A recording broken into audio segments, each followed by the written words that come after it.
gitu loh. This is parents, please stop it gitu. Memang dalam podcastnya beberapa waktu lalu, Richard Lee secara terang-terangan menampilkan sosok sang anak tanpa memblur wajah si kecil yang kedua orang tuanya sedang dirundung masalah tersebut. Lantas, wajarkah seorang anak dilibatkan dalam kisruh kedua orang tua yang jadi konsumsi publik? Kalau mau protek anak itu, don't bring it to your problem as parents.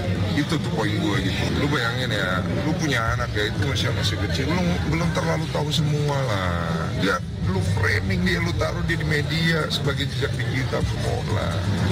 Lu nggak perlu bertanya, jangan lah. Dan sebenarnya aku juga nggak berkenan kok untuk nampilin anaknya, tapi kan ada di balik layarnya kan nggak mungkin aku bisa ceritain semuanya ya. Aku nggak bikin bisa ceritain semua apa yang dia ngomong, data apa, meminta tolong dengan aku kan punya etika juga. Tapi kalau menurut kalian itu salah, aku minta maaf dengan kalian semua. Dalam pengakuannya, Richard mengaku tak pernah mengundang dua narasumber tersebut untuk hadir dalam podcastnya. Bahkan yang menghubunginya adalah anak Eden Wong yang kini jadi perbincangan.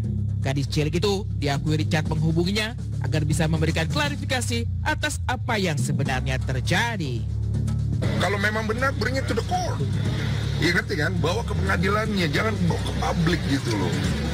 Kalau ke publik kayak gitu kan anak ini kan dia sekolah nanti, anak-anaknya tambah bully dia, ngerti gak sih maksud gue? Berarti menyayangkan ketika anaknya hadir di podcast. Iya, yang satu podcast dokter. Iya, gue menyayangkan. Lu kalau mau adu domba gue silakan, gue menyayangkan. Karena menurut gue gak ada masalah dengan semua orang yang menghadirkan anak itu. Orangnya ya, individunya gue menyayangkan anak itu harus nongol untuk melakukan podcast, usianya masih kecil sekali, mau dia benar atau tidak bukan di situ tempatnya, bawa ke pengadilan. Ketika perseteruan dua kubu menyeruak ke publik, jelas tak ada yang mau mengalah dan mengakui kesalahan. Eden Wong dan Amy, dua-duanya punya cerita versi tersendiri perkara apa yang sedang terjadi. Sang anak benar-benar berada pada posisi menyudutkan sang ibu, sebaliknya si ibu kekeh pada pendirian, ingin mengambil anak-anak jika pada akhirnya harus berpisah. Atas pengakuan sang anak yang menyudutkan ibunya, tak terbayang seperti apa perasaan wanita yang telah melahirkannya tersebut. Dia nggak nonton. She is not watching. I didn't see. Dia nggak mau nonton. I don't dare to watch my kids talking bad things about me. Kisruh yang jadi konsumsi publik ini rupanya menarik minat banyak orang. Bahkan seorang Grace Tahir, salah satu pengusaha di tanah air, ikut mengomentari apa yang dikatakan anak Eden Wong dalam sebuah podcast. Memang, jika diperhatikan secara seksama, si kecil itu tampak seperti sedang membaca sesuatu ketika menjawab pertanyaan Richard Lee dalam podcastnya. Lantas apakah valid pengakuan anak Eden Wong terhadap sang ibu di podcast Richard Lee? Nah, ini menurut psikologi dan juga hukum. Kenapa kesaksian daripada anak-anak itu harus lebih quote-unquote hati-hati? Karena ada 3 hal ini. Pertama-tama, bahwa anak-anak itu lebih sugesti kepada pertanyaan-pertanyaannya. Cara menanyanya juga sangat penting, karena bisa menyimpang daripada fakta sebenarnya. Kedua, anak-anak itu betul tidak mau bohong. Tetapi kadang-kadang karena mereka takut kepada seseorang, jika mengatakan kebenarannya atau diancam, dia akan bisa berbohong. Dan ketiga, karena memori anak belum sempurna dan belum fully developed, maka bisa rentan kepada salah dan keliru. I feel really sad.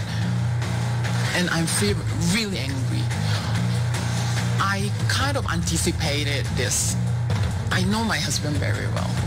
I know how he's gonna frame or flip the story and how he's gonna attack me. I almost can see. So, I uploaded one video about telling him not to use a kiss. Leave kiss out of this. Punya 4 anak dan yang terakhir baru berusia 4 bulan, tapi langsung dibawa kabur sang ayah dengan sederet alasan yang terdengar seperti MBMG adalah ibu yang serakah. Pernyataan tersebut terdengar tak begitu masuk di logika. Bagaimana mungkin seorang ibu 3 anak yang baru melahirkan anak keempatnya nekat melakukan kejahatan pada buah hatinya? Lu eksploitasi anak untuk ngomong buat elu, buat ngeyakinin kita netizen, sorry, kagak percaya. Lu emang punya bukti tentang Bu Ami, bawa ke Singapura. Gak usah lagi menyuruh anak-anak kecil, mungil begitu, masih anak baru, masih bocah, disuruh ngomong masalah rumah tangga orang dewasa. Kagak pantas eksploitasi anak itu.